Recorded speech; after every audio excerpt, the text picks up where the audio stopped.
Look at that. It's What very is it? fuzzy. What's the mystery drink?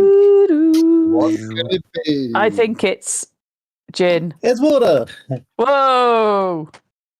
Anyway, after all that mystery drink entertainment, welcome to Crudely Drawn Swords Trilogy, the actual play way. podcast in which we play Trilogy, a game I wrote. Recording. And yes, we are recording. We are live. Everyone can see, by the way. So Please don't say. Let's bring our Stop telling everyone you're a Russian agent. let's bring our A games here, and we are playing a game in which our three heroes that constitute Team Alpha are Gwyn.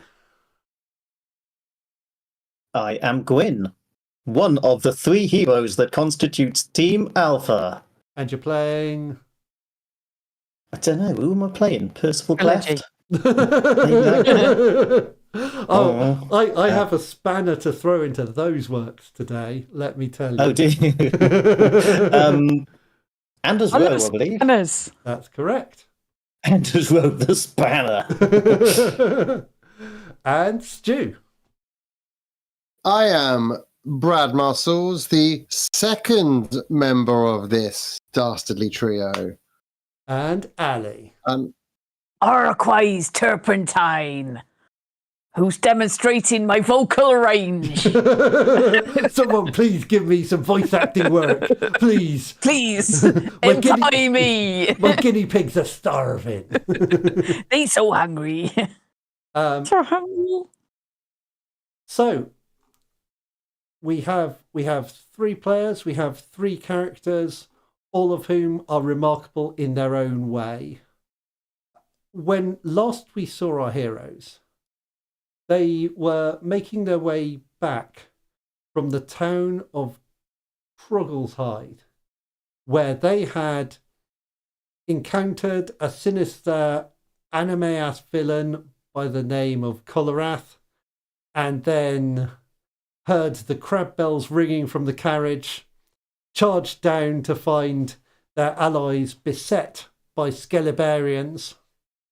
There was something of a fracas, during which... we beat up the fracas. During which you beat up the Skelebarians. Brad using his telescopic arms. Arkwise cutting the underside of cutting the ropes beneath the carriage so it could move again, before getting trapped by a spear, which Anders helpfully removed, causing severe bleeding. And I might just spend the whole episode in the hospital. Well, this is where we're going to pick up in a while, so this is fine. And finally, and Anders leapt to the fore and was seen very clearly throwing a spear into the fog surrounding in a heroic fashion. Anders isn't really... Can I just clarify? Yeah. Brad Muscles, his arms were telescopic. Did he have, like, lots of little arms inside his main arm, and they just kind of corrugated out? That's not how I imagined it at all. He went more Mr. Tickle rather than... Yeah. They'd carve... Although I think it would be kind of cool if they were telescopic. So maybe kind of a Stretch Armstrong kind of a beat. Yeah. And then realising that Arkwise was injured, Brad boldly picked her up and threw her to Anders on top of the carriage. Perfect plan. Resulting in both of them falling through the carriage roof as it began to move back down towards the fantasy castle.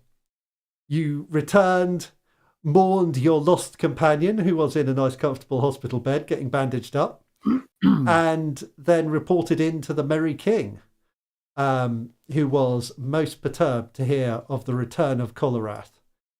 And then basically said, you've got the rest of the afternoon off until mandatory evening fun. Bench that wench. Which is, yes, tonight's challenge is Bench that wench. Manual Datui would be a really good character name. Note that down. Like a certain user, Matt Ray. User, Matt Ray. Logged on. So, Arkwise. I'm on drugs. Yeah, you're a little bit hazy when you're released from the House of Healing, and specifically from the hospital room behind the House of Healing, and given the all clear to return to your team, told not to do anything too vigorous. You have big bandages all round your right forearm, and you've been kind of sewn up. Yeah, your forepaw. Foreclaw. Whoa, I knew a dude called Eight Claws once. No way. Tell us of 8 claws because we don't have enough in jokes. Yeah, that's true. So, yes, you're released. It's probably been a couple of hours. Brad and Anders, what have you been up to in this afternoon? That's how they call them now. Have you been like getting cleaned up after the fight? Like chilling out? Just Probably chilling out. playing table tennis. Yeah. Okay. Yeah. You have access to table tennis facilities, do you? Yeah, it was in the box of things. Oh, okay, with the costume. Great. Yeah. So you're like in your living room. Table tennis table, bats, selection Yeah. of balls. And foosball. We've got a foosball machine as well. That's Yeah. quite good. Oh, air hockey. Yeah. It's basically a games room that all the teams kind of share. So it's swing ball. That's yeah. Okay, Go on, then. so you've been doing when you come back, Arkwise, they are doing sports. We got our PE kit on. My short shorts. Yeah. Because we're only allowed to wear the costumes for when on camera because they're quite expensive. They're good quality. So we've got these little short shorts and muscle vests. Yeah. Short shorts and muscle vests, which I look kind of good in, but everyone else is like, this seems a little weird that we all have to wear these. Well, I've got one of those little skirts that the girls had to wear for PE just to make it more complicated. Yeah. And you had to embroider your initials on. Which is basically what Brad was wearing beforehand. Yeah. My leather kilt. Yeah. Or skirt, depending on what you want to call it. Leather PE kilt. And so, literally a couple of minutes after you've returned, there's a clang of a bell, and then you hear a trumpet fanfare summoning you out to the Fantasy Tavern. Oh God, let's get changed quick. I'd put my costume on over this, I think, just to be quicker. Oh, that's smart. Still wearing your plimsolls just in case. I'm actually going to rip the shorts and t-shirt off and reveal that I do actually have my leather on underneath it. So I do the reverse. It's great for a base layer. It's really breathable. You're like, but didn't you have bare arms a minute ago? And I'm like, no, covered in these buckled leathers. Leather made from fish. Fish leather. My muscle leather. Yeah, well, you got your muscle vest. Muscles, yeah. I like the idea that maybe your fighter's vest is actually made of shark leather. Yeah, nice. Oh, and if you brush against it, it like just papery, yeah.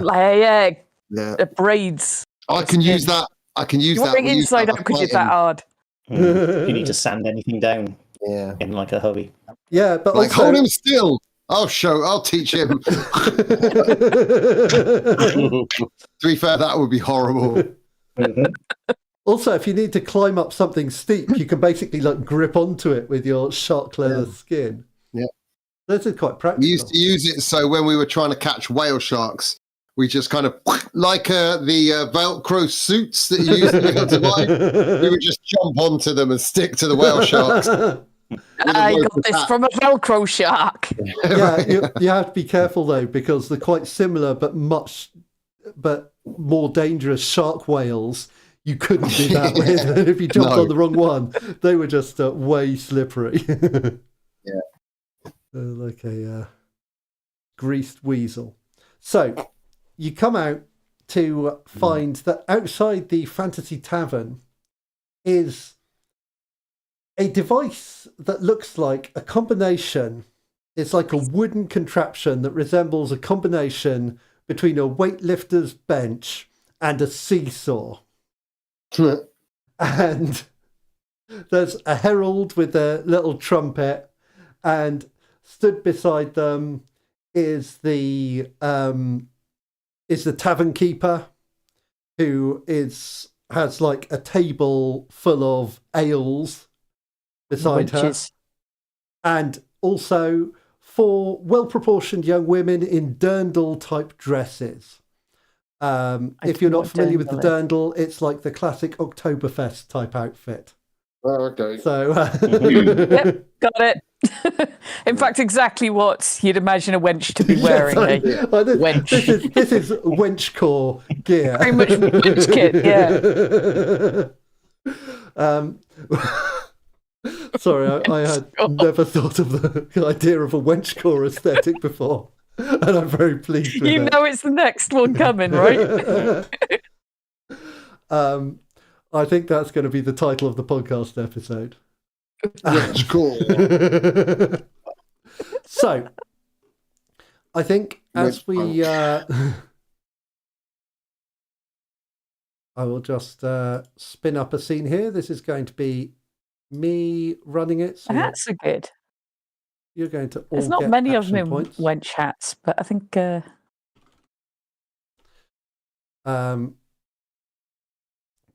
And so... Oops. Oh no, God, this is a mess. So I'm trying to operate this very good, like absolutely good, very good. Shitty system. Virtual tabletop. A really good piece of shit. No, it's good. It's good. I need to order a dirndl hat, guys. I'm lost for the episode now. It's a very good hat. And so you find yourselves one big knee being introduced to this wench assembly. You can see the other the other teams coming out. They're singing little wench hymns. Some of them are allowed to sit on the bench. You can see the other teams coming out. Everyone gathers round and the tavern keeper goes, "All right, welcome to Bench That Wench." Way! Afternoon, wenches. Give 'em a little salute with my ping pong bat. Which is still carrying. It's like, "Ooh." Don't have time to put that down. Take it down my shorts. And they all kind of giggle in a slightly overstated way and go, "Ooh, sir."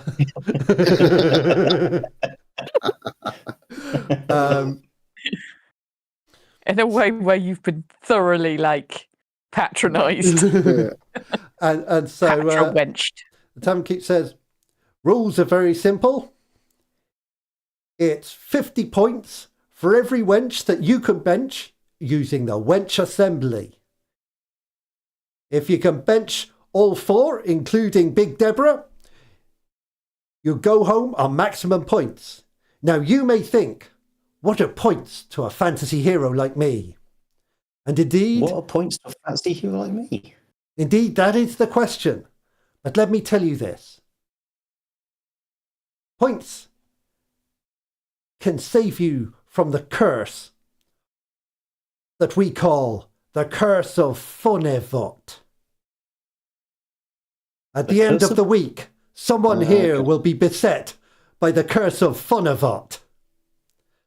And whoever has the lowest score will be ejected from the castle. However, if you have the highest points from these activities, you are protected. One of you heroes will be delivered from the curse. Mm. And you hear a kind of general rumble from the assembled folk. And yeah, I think Tugs Gernard is like, gonna get it. And so, what's your strategy here? Are all three of us allowed as part of the benching? It's an individual activity, so it's all against all. Oh, so we don't nominate somebody from the team? I've got an arm missing and a curse. Yeah. You are already beset. I need a letter to get out of this PE lesson. Fucking hate sports day. I think you actually have a scroll which says, "I am delivered from a for mandatory fun activities for 2 evenings." Can I have one of those in real life? No. Damn. Retroactively for sports day at school. So Tavern Keep, do we all have a go? Like, these points, are they per team or they individual? Do we nominate like a champion they're per person? It's each of you that is at risk of the curse. All of you, one team will end up weakened by the loss of a member. Oh, I see. Right. Well. We're going to talk wenches into jumping.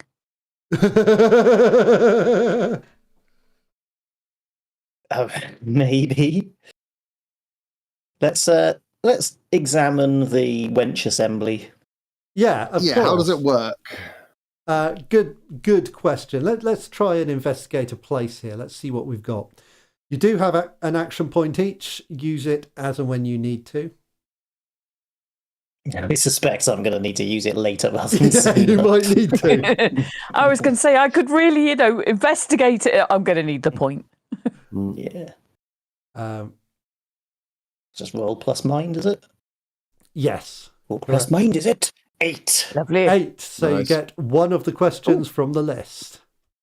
I killed them off, guys.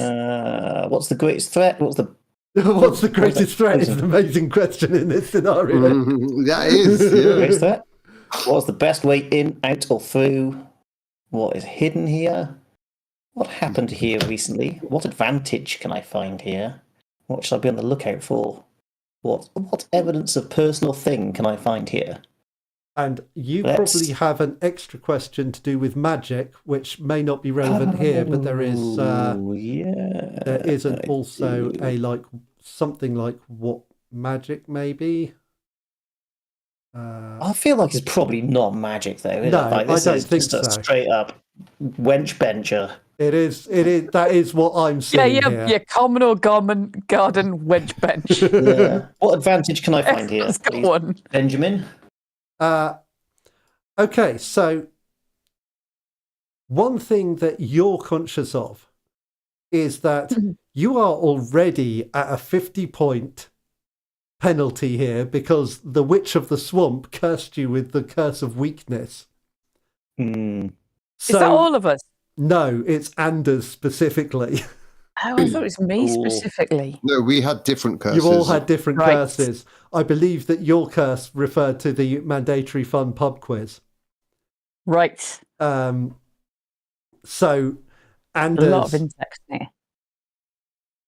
What, in the fancy tavern or in your house?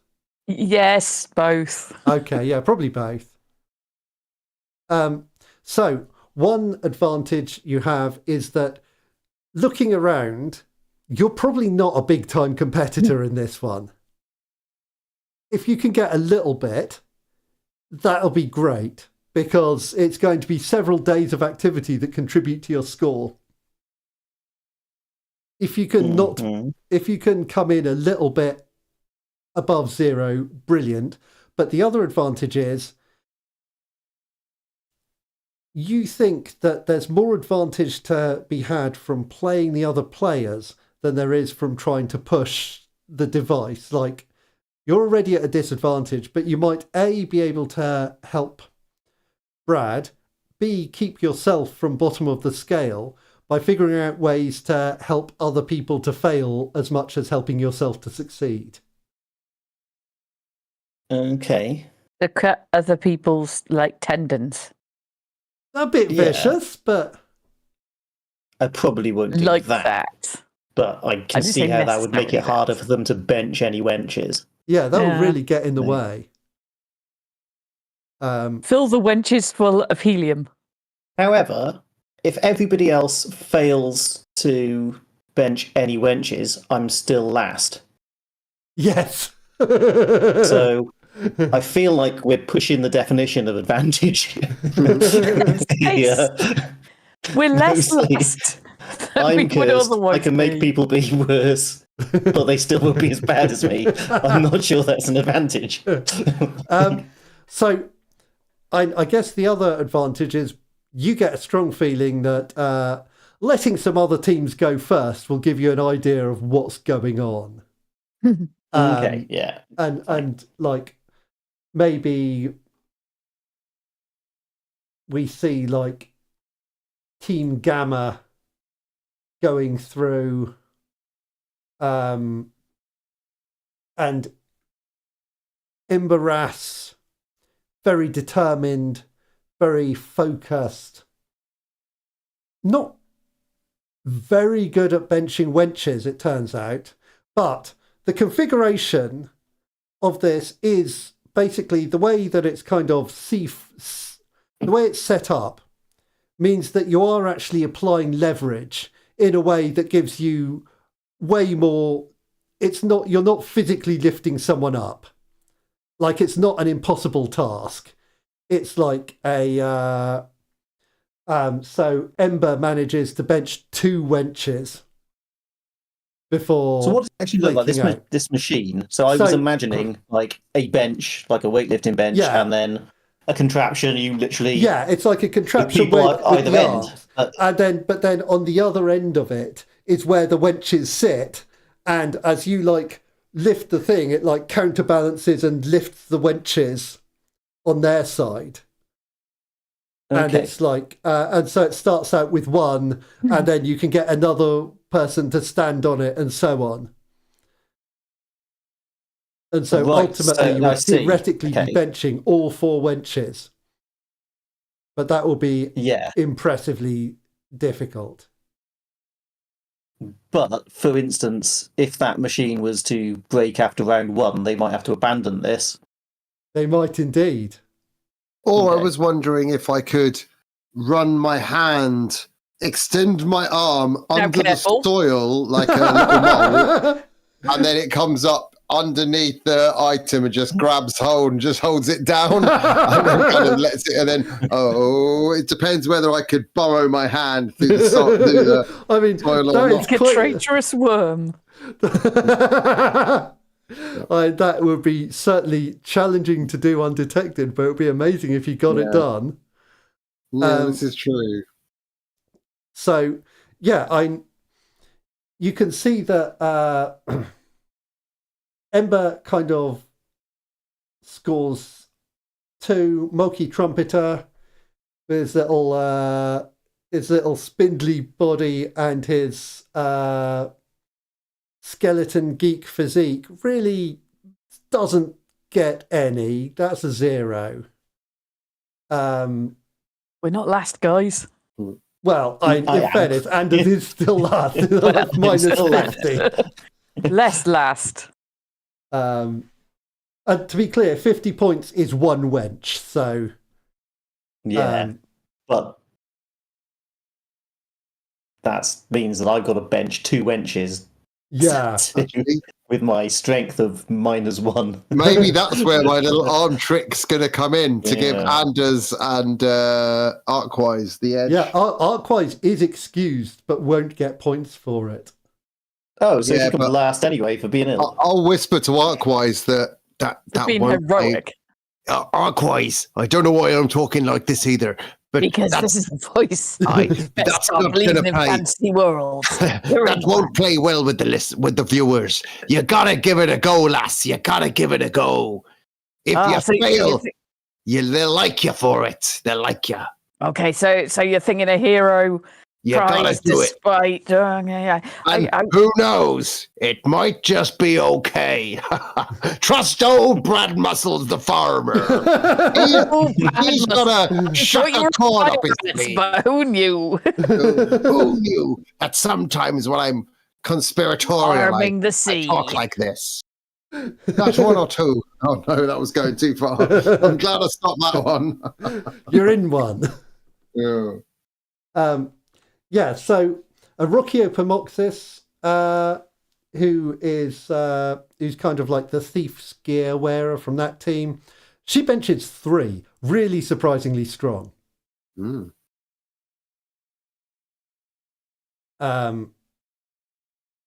So are you like pushing to be last? Do you want to be in the middle somewhere? Do you want to go earlier?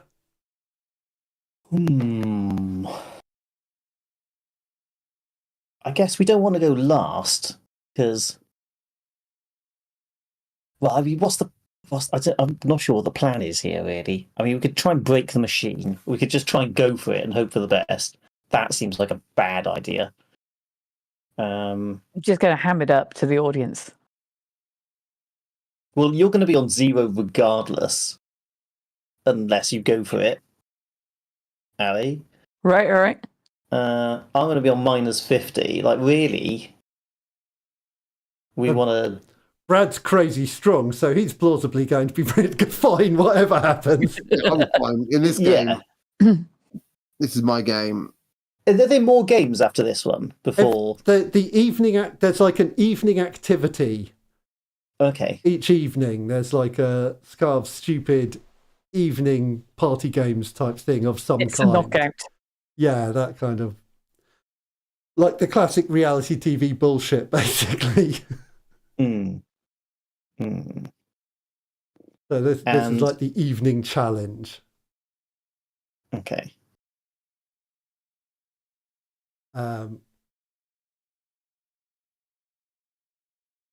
Did I get any? Did we do the turning point thing, or does that come later? We didn't. We'll talk about that in a minute. Your turning points are all about using your magic. So, for example, in the current situation, you could, because you have 7 XP, your magical prowess attracted fame and attention. That would be a turning point. But magical working goes wrong in a way that has disastrous consequences. When your prowess attracts someone dangerous who insists that you help them. When you obtain a source of deep lore, either ancient and lost or newly discovered and original. Or when you find your magic is weakening or failing. These are all like turning points that are like changes in the direction of your arc. Okay, and so do I have to take one of those basically, level? Or? We want to... I'm going to try and set up situations where you have opportunities for these things to happen. Okay. And so once one of those things happens, then that's when you advance. Yeah. Fine. Okay, that's interesting. So, So I think in this scenario you're safe, but there will be there's probably none of those are going to come up. But when we hit the next one, depends how badly this goes. Yeah. So as the game continues, I think Barry Kudos goes up next, and he's going to. Best name. Sorry, he has the best name. Yeah, of all the fish-related names, Barry Kudos. He has a pretty good one. I'll be singing tonight from the ballroom at the Barry Kudos. So Barry also benches 3 because he's a big buff guy, but he can't manage the 4. Mm. Who can? Brad Muscles can, that's who. Maybe I'll stop up working straight after Barry Kudos. Okay. And I'm just going to say, load them all. Oh, going straight in. How many do you want, sir? All of them! And we hear the town keep goes, oh, we have a contender here. Let's see what he's got for us. And the 4 wenches climb on board, and let's see a strength roll here, Brad. What I might do is I'm gonna gesture to the lady that introduced the thing, and I'm like, why don't you get on there, love? Why don't you get on as well? Let's give the viewers a show. That's right, my accent's changed once again. And he's got billions of them, like, you know, when you have motorbike shows and they've got like a pyramid of them. He's got a pyramid of wenches on the other side. The tavern keep on as well. This is impressive. I might either go big or go home. Okay. I think we're going home. I'm going to say you can do this, but you're going to be rolling at disadvantage. Oh, great. But how can I use my power to even it out? You could use an action point to put this to not disadvantage, basically. Normally it gives you advantage. If you're at disadvantage, it shifts you to normal. Okay, I'm going to continue. How would you use your power?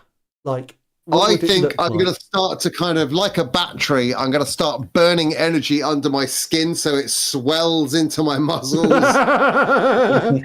So I'm kind of diffusing it, and I kind of, those that know me or looking close enough see me kind of grow a little bit.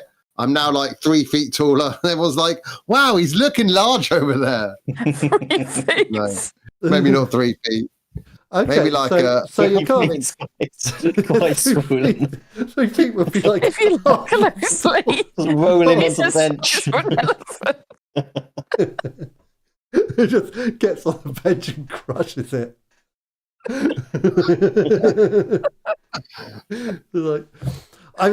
Okay, so if that's how you're going to do it, I think that then becomes a heart roll. Okay. You are still at disadvantage unless I'm using my use your action point, in which case roll it straight and we'll clear the action point and let's see how this goes. It's a worry. Oh! Yes! He's done it! It's a 13. He's done it! 6 plus 6 also, plus 1 boxcars. Amazing. I'm going to throw a little something in there. Yeah. So when he does it, when it hits like the peak, when he's managed to bench it, then I'm gonna mess up that mechanism. So something's gonna change within it so that the counterweight is kind of reversed. Okay, and it's just staying at the top. And if Brad wants to pull it back down, he's just going to have to use his strength to pull it back down. But I reckon if he were to do that and hold it down whilst we get on it, then it's going to fly straight back up. So. Oh yeah. I've got nothing to lose. If it's otherwise, I'll say it's broke. Oh no! Now I can't move the bloody box down of this really good. Yeah, exactly. Either we get away with it, or it's broken and they can't continue. Oh no! I meant of this actual thing Ben's made. Just refresh the top has disappeared off the screen, so I can't get to it and move it around anymore. So that's a bug you might want to. I found another one, Ben. Yeah, it probably isn't. It's just stuck there now. Because it's gone above the top bar, so... You should be able to scroll the page up. It shouldn't be able to go higher than 0, but... it has! I assure you it has! Oh, yeah, it can. Oh, brilliant. Well, in that case, refresh the page, I guess. I can't! Oh, I suppose I can refresh that page, yeah. Refresh the browser. Okay, so that's a quick bit. So Brad has scored 5 250 points. That is literally an impossible score. And yet somehow... So yeah... One thing I can do... I have definitely... I have I'm going to hold it there. with one arm, cheering with the other. Yeah! So, Anders, are you going to give us a bend probability to break it? I am. I will use my action point so I can do it at advantage. That seems like a good thing to do. Good idea.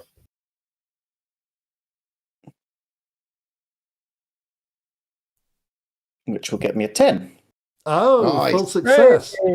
So yeah, Numbers it works. Full success. It works absolutely the way you want. So what's the impact of this on the device now? So ordinarily, like this complicated counterweight mechanism, where you'd have a bar and then like it would hinge through some counterweights so that you press it up. So that is effectively going to flip so that like the natural resting place is up in the sky, and you would have to be applying the pressure to pull it back down. Oh, I see. Yeah. So Brad has obviously got him up there. He could like use an equal amount of strength to pull them back down if he wanted to. If not, they're just stuck up there. What advantage are we gaining from this?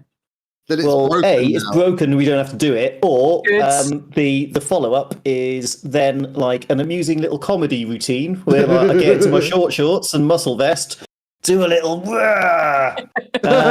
muscle show in front of the camera, slip onto the bench, and then like rub my hands and just kind of touch it and then come back down and hope that works for me.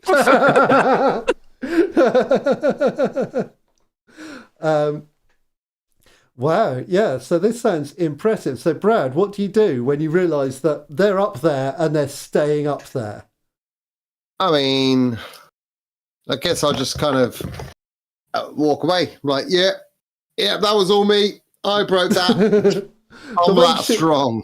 The wenches and the tavern keeper all kind of looking down. Like they feel like they're a bit high up now because they're like 8 feet up. It's relatively high. It's not designed to have 5 people on it. Yeah, I'll pull them down with blind strength. Okay, give us that strength roll. 2. Oh no, 8. 8. There we go. Intermediate success. Not as bad. Yeah, so you're able to pull them down, but at the bottom, you can feel like it wants to go back up. Yeah. Okay, get off, everybody. I can hold this for as long as I need to. Stay on, I'll do it. Okay, so Anders is ducking in. I'm going to quickly duck in. Like, let go. Yeah. Okay. I'm like, Anders, up. Go. I'd just be like, okay, declare Anders' turn. Anders, face a challenge with charm to sell this. I'm like, hey, you sure about this, little buddy? They're quite heavy. Charm. Yeah, just a straight charm roll. They're quite heavy, little guy. You ready for this? Oh, it's a 6. Oh dear. So, yeah, like you slip in, but it's a bit too quick after Brad. Like, I think what happens is Brad steps away and the bar goes up and actually pulls you with it. Yeah, you're almost hanging off it. You're like, this doesn't look as cool as I wanted. Quite. Yeah, so Anders is now dangling from this device. What are you doing as you watch this scene? It looks like there's something up with the machinery for sure. Well, I suppose I should have a little see if I can fix it. You could maybe fix it. Anders, are you going to what's your style it out move here? What are you doing to try and... I mean, Brad's arms aren't going to be that much longer than my arms. Right? Well, I'm dangling, but only a few inches. Surely. So I guess you Brad's like 6'7". Brad's a big guy. so yeah, but arms are only so long. So I'm not. It's not like I'm dangling over a pit of crocodiles. No, not at all. It's just like you weren't ready for it, so it kind of lifts you up, so you can't drop back. So, but it wasn't very convincing that you were lifting it. Oh no, I clearly looked like I was lifted, but as soon as it sort of cracks at the top, I'll just let go and sort of thud back onto the bench. And, clap my hands together, give them a bit of a rub, kiss my guns. And get off. Never in doubt, Tavern Keep, never in doubt. The Tavern Keep's but we're still up here and you're not even lifting now. That rather undermines the whole thing. Well, that's a bench. Well, I don't make the rules. He just pulled it so hard. I mean, I can come over and fix it. I mean, that's the problem. He's a very strong guy. The Tavern Keep is going. She's kind of coughing where she stood, she's hanging on to Big Deb, one of the wenches, and she's kind of coughing, but you can hear her going, technical. But yeah, art-wise, you could probably get in ahead of the technical team and fix whatever's up here. I'm already in there. I'm footling with the doodads and the. That's exactly what this needs. Yeah, some footling. So give me a subtlety roll, a screwdriver roll. Yeah. There. See how that looks. Intermediate success. It's an intermediate success. So this is you're I can see. Once you see what's wrong, it's very easy to adjust it and knock it into place. Just get a wrench out. Bank. Yeah, that's it. It's incredibly unlucky. Sorted. The design isn't bad. It's just very bad luck that this happened. Oh yeah, it could happen to anyone. And then, but then, the Tavern Keeper, the wenches all come crashing down at some speed, with none of the insulating counterweight of someone lifting and lowering from the other side. Well, they must have signed a lot of waivers as well, because we sure did. You're not sure the crew signed quite as many waivers, but you suspect they sign a lot from your work on previous productions. It's it's fine. It's part of the job. And so they basically come down and fall on their asses. Yeah, because part of what was broken was the little hydraulic thing that slowed down their descent. Right. So unlucky that happened. Very unlucky. But what you've got to is, you've solved the problem. But unfortunately, the downside is that you haven't done it in a way that's going to prevent the other teams from getting their points either. So in terms of playing game, the point was to break it, let's be honest. But what you do know is that technical would have come out and that's true. The Tavern Keeps, we look good. Yeah, the Tavern Keeps now, by the rules, we were technically lifted up there by Master Rowe, which means he should score points. And you hear the other teams go, boo, boo. Thank you, Tavern Keep. But also, the system was broken. And she goes, and she's kind of her face goes blank for a moment, and she just kind of scratches her head as though she's putting her hand over her ear. And then she says, we'll award half points. 125 points to Master Rowe. Nice. Thank you very much, Tavern Keep. You're very generous. I certainly am. Minus 50 points because you're cursed. So that's 75. Still not a terrible score. There are worse out there. I'll take that. And and the efforts continue from the other teams. But Anders, you've actually come in quite well there, I think. Likewise, do you try and take part? Well, I was thinking, there was a whole thing if I could try and get sympathy from the audience. You were saying there, so maybe I can just make a heroic attempt. Yeah. And maybe they'll go easy on me. Yeah. I think a heroic attempt is more likely to get a sympathy point. Yeah, and really milk the injury as you go over. Absolutely milking it, because I did get it from my heroic act. Yeah. Of course. Yeah. But you want to take part, like everyone else. You don't want any special treatment. I don't think it's right that I should get a free pass on this one. No. I love Sports Day. Yeah, of course. All right. I think what I'm hearing here is that you're going to be working on charm for this. Oh, shit. Because this is about persuading an audience. Well, under the circumstances. For the listener, Arkwise's charm stat is -1. So she's carefully talked herself into the worst possible role. You do have an action point. I did it in a subtle way. You do still have an action point. You can. I should use an action point. I'm using an action point. You can take advantage, which even with a -1, you could get a 10 or 11. Advantage. Yeah. Let's so I see just how clicked this goes. There you go. Whoa! Hang on, there's 3 now. And I've still got 4. Amazing.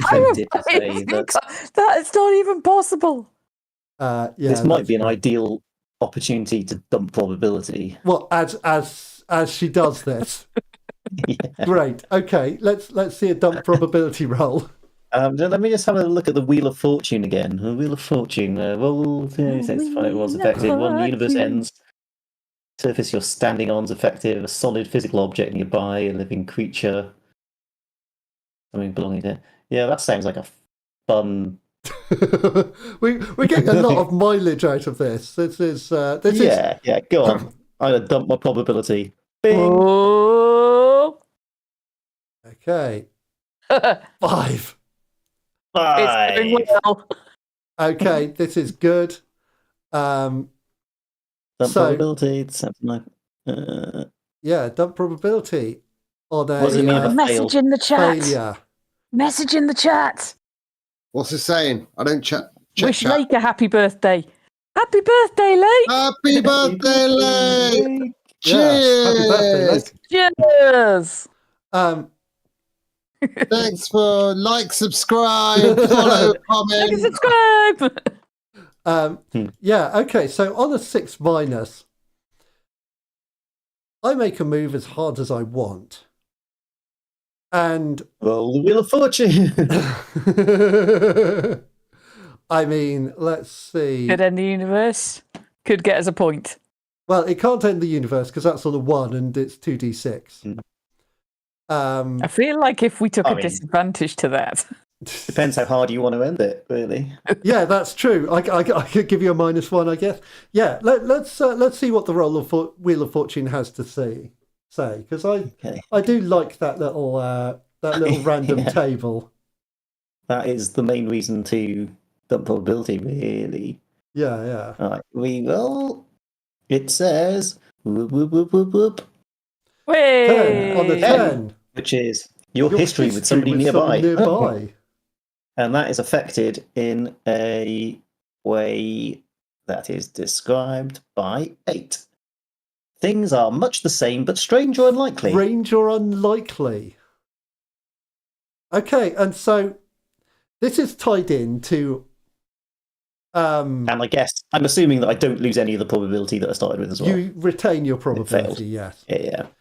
So, Arkwise, you remember something. So you have, as you're trying to do this lifting, you remember suddenly, like a little blast of memory. What's an unlikely connection between you and Anders? What what do you suddenly realise happened? We did know each other before, didn't we? Because well, yeah, he kind of you were on a different episode. No, he let you thought that there was something about he audited you. And that was it. And I thought he did me a favour. Yeah, you thought he did you a favour. And yeah, now you're realising that the reason that you thought he did you a favour, it's possible that he didn't. But wait a minute. You did have a dream in which he was there and he told you he was doing you a favour. And he introduced himself by name. And that's a really weird thing to happen because you hadn't met him at that point. You didn't know his name, but in this dream, he told you his name. It's really weird. Anyway, that happens as you're trying to lift. And, no, you don't get anywhere. You're just reminded of this completely weird thing. You get 0, but it doesn't really matter. I'm distracted from my attempts at looking pathetic. Yeah, exactly. I'm busy thinking, that was weird. In fact, it's a bit more than that. You actually fall asleep and relive the dream in that moment. This is how you remember it. It's not just you remember it, it's like you've fallen asleep there. Wow. And you're asleep on the thing and you wake up because the tavern keeps shaking you going, you're all right. You're all right. Arquaid, Terpentine. Must be the drugs. Not sure you should have tried this. Game effort. Off you go.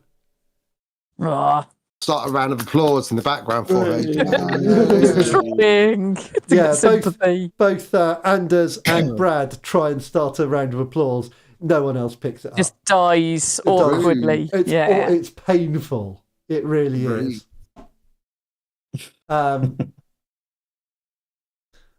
And it continues. Callie Cooper, to everyone's surprise, benches 3 wenches. Darrard benches 2. And the other kind of... and Shani Tottenpot, who is also dressed as a knight, benches 3. No one else has got close to your score, though, Brad. Your 5 is clearly the winner. Yeah, nice. Even when people try, Togs Gernard tries, cannot do it. And actually scores 0 because he goes in being like, I need one other person. He gets one of his team to stand with the wenches and just can't get close. He's no muscle build man. Yeah. He's not a muscle build man. He went big, but he went home. He's going home. Yeah. Yeah, so but when he's walking away, he looks at you very resentfully. And you're like, whoa, whoa. So yeah, the bench to wench is kind of concluded there, and everyone is given tankards of ale. Hey. And you get to kind of hang out in the evening and socialise. I think, is there anything you're doing during this social tavern time? Bit of networking. Yeah. What is there anything you're trying to find or feed into, or anyone you want to impress, or to get the measure of? So we had a good list of who was using magic and who wasn't, weren't we? You did. So Shani Tompot was magic. Xander Mullet was weirdly magic adjacent.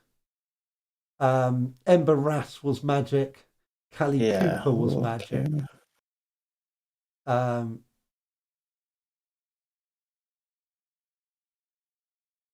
So yeah, there's definitely a few people where you're very clear that they are magic.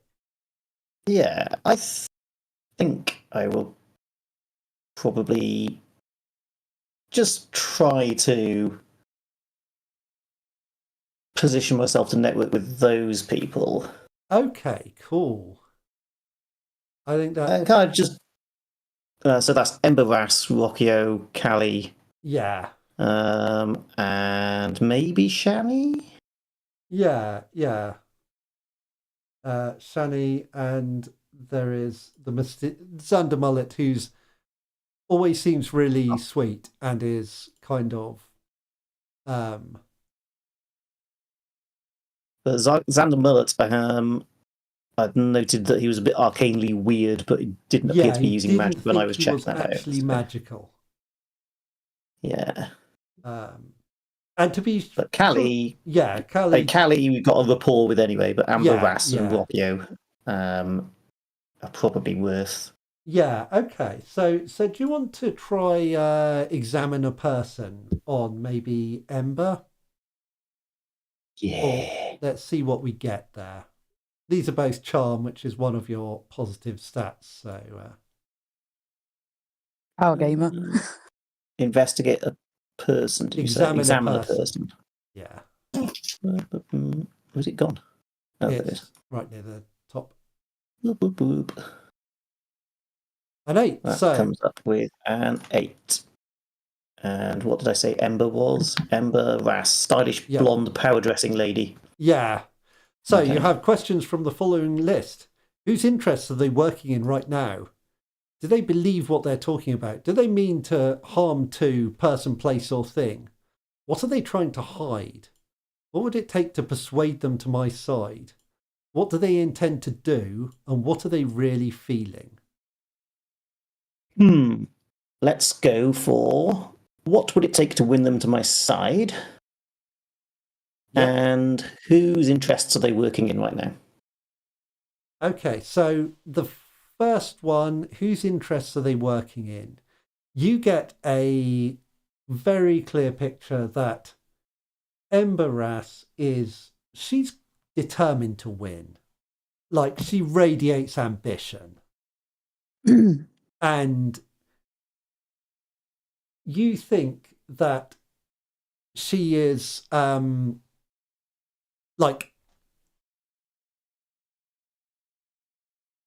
she comes across as quite ruthless and quite unsentimental.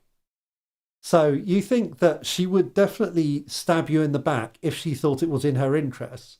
But if you could persuade her it was in her interest to work with you, she would definitely do that and be effective in doing that. She wouldn't cut it out to backstab you or whatever if she believed that it would serve her as well. So you get she's another of these people that's very much playing the game to win. And so if you can give her the impression that it'll help win, you think that will that's what she needs right now. And again, a very game-oriented person. Yeah. Okay. Speak to Brad. Ideally away from the cameras a little bit. Yeah. So, Brad, during that big fight, I had a little bit of a look around. Yeah. I'm aware that you can manipulate certain things that don't. Whoa! What? Where's this coming from? I'll give him a little wink. Oh, sorry. Wink. Wink. And I'll say the word wink into my microphone. Amazing. Yeah. So I was having a little look around during that fight, and I reckon there's a couple of people in here that are similarly inclined, if you will. Yeah, I've not met many others. This is what I was going to ask. So I was under the impression that we were a fairly rare breed. And I clocked you and thought, aye. He knows. The nose knows. The nose knows. And the eyes. This group of 12 people, I'm counting, at least really 5 of us, maybe 6. That is high. That I've already noticed. Like, does that not seem high to you?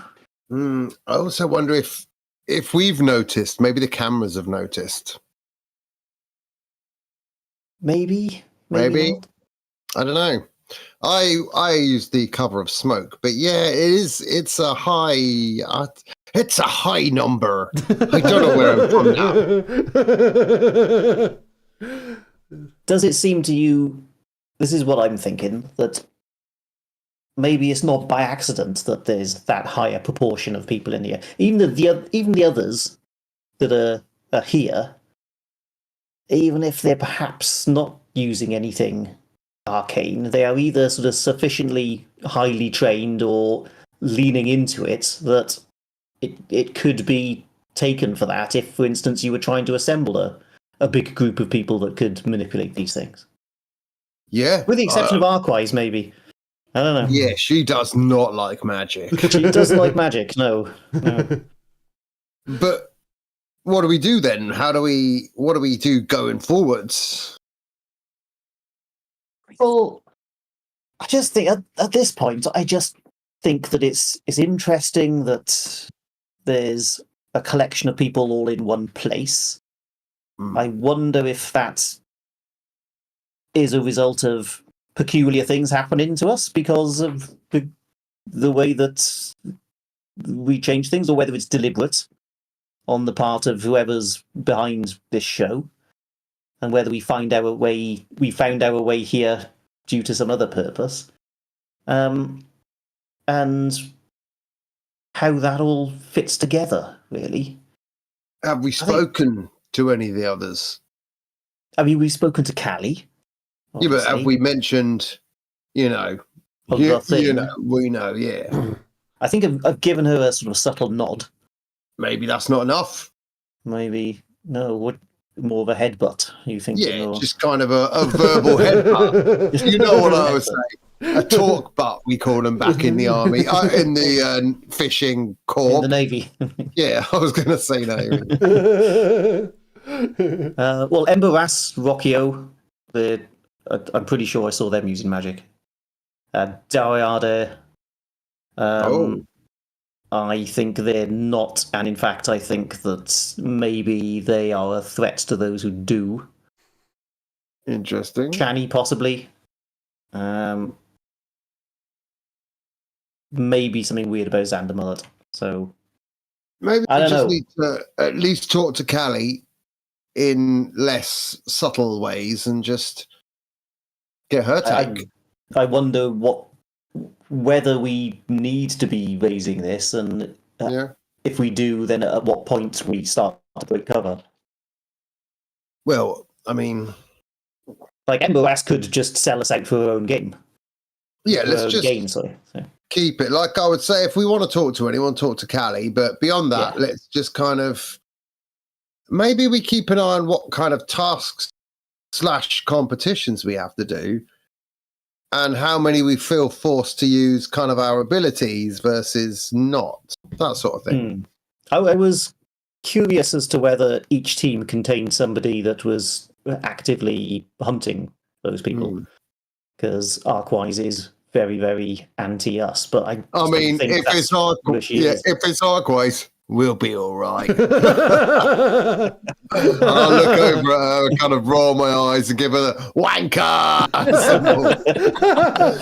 What? My own teammates. I know. Payback's a bitch, Enigma. I had a whole other plan I was going to do, but I'm going to sneak upstairs and get to your bed and like unscrew everything so that like the middle of the night it'll just collapse under you. Like, no! Take the tent down in and out of character. Yeah. Take the tent down on top of Brad. No! Like, I don't think she is. Like, she's too vocally anti-magic to be playing a subtle game. I think we can trust her. Yeah, she's trustworthy. Okay, that's all I wanted to mention. Okay. But yeah, we're secret keepers. Yeah. Okay, great. So I think maybe we close that scene out there. Well, I was gonna have a look. You want to do? What do you want to look Are we at? in a big communal area or in our you're rooms? in like the tavern area at the moment. Never mind then. Okay. What did you want to do? I was just going to see if I could fiddle with all the stuff and see if I could get some kind of outside sense of either the feed itself or TV from outside to see how we are playing with the audience. Oh, okay, yeah. So when you get back to your room, I think we could do that. So what are you using for it? What does it look like when Arkwise starts scanning around? Maybe even you take a bit of an early night. Yeah. Well, I got all sorts of things in my little sack, and I've kind of pulling bits of aerial and stuff out of the window, out of the sides of the wall. I've turned the cameras off before, obviously.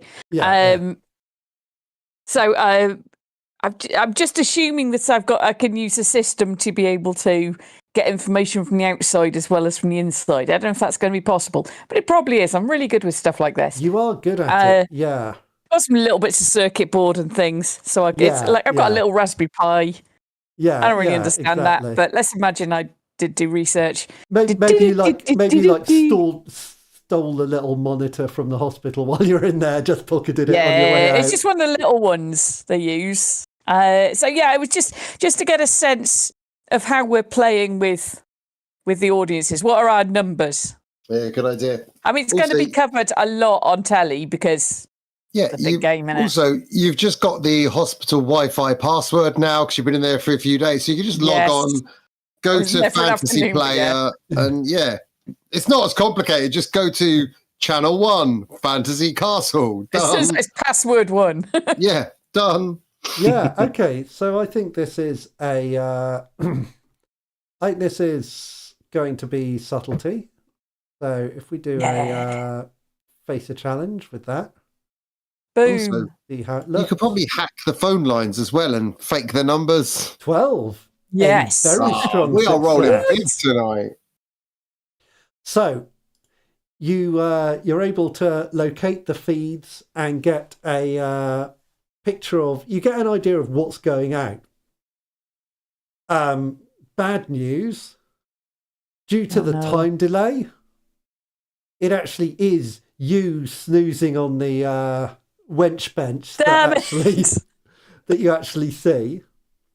But then you can kind of track that. So you have access to outside feeds. What do you do with them? Well, are you looking for any commentary or? Yeah, that was my initial idea. Is any commentary, or if it has, I don't know, a Twitter. I'm seeing what kind of feedback they're getting, or if it's the naivete. Hashtag Fantasy Castle. Yeah.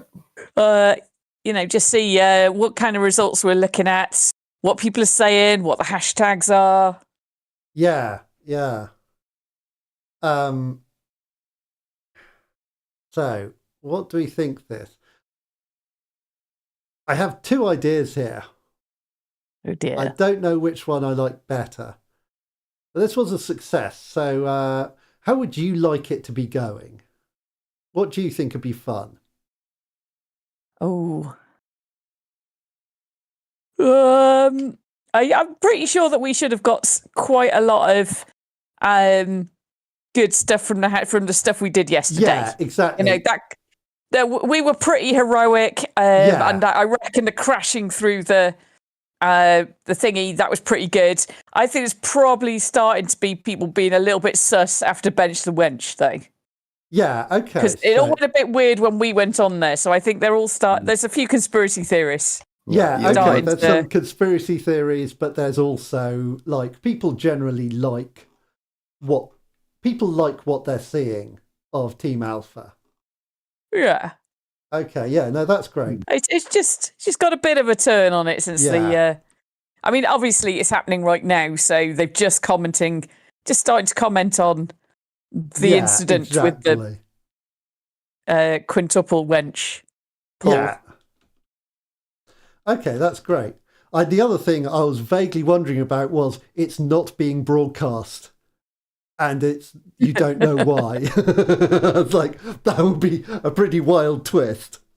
But that was what I was thinking when I first said it. I was like, I wonder if Ben's like, fuck, the whole thing isn't on telly. Yeah. And that's the twist for the whole game. It's entirely... that would have been good. There are some other twists for the whole game, let me tell you. So, yeah, I like this. They're impressed with your heroics. I think Team Alpha has a bit of a following. Definitely. You get the vibe that you are successful. Your sentiment analysis is that Team Alpha is getting some good attention. But our fans are called the Alphabets. We know this. But then your fans are getting a bit of flack after the wench benching. Oh, okay. Yeah, it's a flame war going on, like in the olden days. Yeah, exactly. Pylons. There are people calling Anders problematic. It's a whole thing. Man, they've dug up some dirt. Yeah, so that is what you learn from this. And I think you're able to share that with the others. As the evening comes to the end. It's not so bad. We're doing As all right. we're playing table Sounds tennis. good. Good to see the Alphabets keeping us in the game. Nice. And the next morning, you are called by heralds fairly early to the Merry King's Hall. You hear the trumpets go. They don't play the sad trombone tune. Although that would be very funny. And yeah, there's the heralds with their trumpets and their gonfalons. And their tabards. And Helping. And you're called through to the Merry King's Hall. That's not me. And when you get there, all the teams wandering at roughly the same time, and the Merry King's waiting for you in his royal robe edged with gold. And as you arrive and you everyone does their royal bow, and he says, "My heroes, I have called you because, as we learned yesterday, our situation is more perilous than we knew. Powerful foes have been moving in the shadows for some time, only glimpsed and hinted at. The realm of Fantasia has many enemies. Indeed, that is why I called you forth. But after you encountered Colorath, we know what approaches. They are called the Inevitable Court. Some say they are demons. Others, they are the creation of ancient wizards, or perhaps even the wizards themselves, preserved in endless undeath. But we know they are led by a figure referred to only as the King Impossible. Around the king are 5 figures: Duke Nullus, Duchess Stasis, General Nile, General Nusquam, and Bishop Unreason. We know they will seek to take this realm for their own ends, but they are adept at concealment. So we cannot know what those ends are or how far their plans have progressed. Thus I fear I must call upon all of you once more. I will summon my scholar and counsellor, Enigmondo, the Wizard Royale, to send each of your teams in a portal carriage to a different town. When you arrive, I want you to learn everything you can about the situation in that town. The Inevitable Court must have some support within the realm, or they would not have come here. Find out whether the town you visit has been infiltrated. Look for the marks of the court. Listen for people who seem suspicious and find what they are about. Learn everything you can of this peril. Enigmondo will grant each of you a scroll and a scrying stone. Wherever the stone is placed, he will be able to watch. If you find somewhere that you believe trouble will arise, place the stone there. If you find someone who seems untrustworthy, you could even try hiding it upon their person. The scroll will show you the runes and sigils associated with the inevitable court, so you know what we reckon with. Are you prepared to travel, heroes? Yes. Okay, so yeah, the shout goes up, and he says, Yeah! Team Alpha, I believe you have knowledge of the sea, of boxes, and of technical matters. So I will send you out to Washport on the coast. And thank you, King. As soon as he said this, you see the wizard Enigmondo, who's wearing a blue robe with like yellow stars embroidered on it and a conical blue hat. And he has a long beard and spectacles. Dungeons and Dragons ride. And he has like a little wand, a classic magic wand. And he guides you to a small vehicle that looks like a carriage with no wheels. It's almost like or like a sedan chair without the rails, just a box with seats in and windows. This must be my bit that he was on about. Let's have a good look at this. He says, this button here, when any of you press it, will return you to the fantasy castle. Will begin your journey. Press the button. The journey. I was just about to say, press It the won't button. work. Press the It button. won't work yet. It won't work till you arrive. No, stop pressing it. Press the button. Stop pressing the button. My goodness me. You are quite the most. What does this one do? And I'm going to smash the big red one. That's the same button. That's like only the big one green button. one. Bash, bash, bash. Stop pressing buttons and... All right, just go and sit down. And he like hands you a stone with a little glowing rune on it. The stone is like small but not tiny. It's probably like the size of a drinks coaster, maybe. Quite flat. Yeah, that kind of size. And he says, this is your scrying stone. And he hands you a scroll. He says, this is the scroll of warning. And if you're prepared, then I will send you forth, Team Alpha. And I hope you perform better in Washport than your attempts at using the controls for your carriage indicate you might. And he raises... Thank you, Enigmondo. Before we go, can you just recap a couple of things? What else? So the 5 officials underneath the King Impossible, what were their names again? Their names, and they are marked on your scroll. Oh, they? Oh, okay. The names are Duke Nullus, Duchess Stasis, General Nile, General Nusquam, and Bishop Unreason.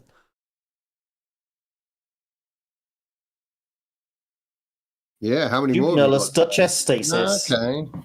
General Nile, Sister Bishop Ruthless. Unreason, did you say? Yep, Duke Nullus and General Nusquam. General Nusquam. I mean, if those names don't spell out a sentence, I'll eat my hat. They might, but I don't think they do. They do have meaning, though. Absolutely. So Duke Nullus, Duchess Stasis, General Nile, Bishop Unreason, and General Nusquam. Yeah. I get that one? Okay. And then he raises his hand, and on the wall ahead of you, you see a glowing ring that opens up to a portal, beyond which you see what looks like a corridor of glowing energy, like pulsing rings of energy. And then he lowers his wand, and you go shooting into the corridor. And you accelerate rapidly into it. and behind you, you see the wall closes into darkness. You're just in this tunnel, these glowing things, and then you suddenly abruptly decelerate, and then you kind of vibrate and start to move a little, and still you have these pulses of walls around you. But arc-wise, you've run this kind of show before. You're pretty sure that you have just been rolled quickly into the back of a van, and the van is now driving somewhere. I think we've just been rolled into a van. Meanwhile, there's it's like projecting the patterns on the outside. Oh, I went to a mine where you went down in a lift, and I thought we went down miles, but it was just as the stuff going past it looked like it was going really fast. Exactly. It's that kind of, it's like a special effect to create that. But then, basically, the journey takes like 2 hours. So it's really slow, and you're like... We stop for some pop. And you can't stop because you're in a magic corridor. Stupid magic corridors. And so you travel for a couple of hours, and then there's that vibration again, and the sudden acceleration and deceleration, and your carriage pops out of a matching portal in the walls of a small harbour town. You can see the wall is behind you. There is a gate in the wall a little further round, and a road that leads down the hill through a tumble of small houses to a harbour where a couple of sailing ships are floating. You have arrived in the town of Washport. It smells of salt, and you can hear seagulls in the air. Brad, it feels good to be... It feels good to be near the sea again. It's been too long. It feels good to be a seaman. It's been too long since you were at sea. Yeah, it has. And the waves and names speak. And so, with this port ahead of them and the fantasy castle temporarily behind, that is where we will leave our heroes for today. Yeah, thank you very much for joining us. Happy birthday to Subscribe to the Lycans. Yeah. Happy birthday to Lake. And I saw that message was more of a demand than a request. Thanks. Yeah, we're good though. We will accede to any demand. We're desperate for the views.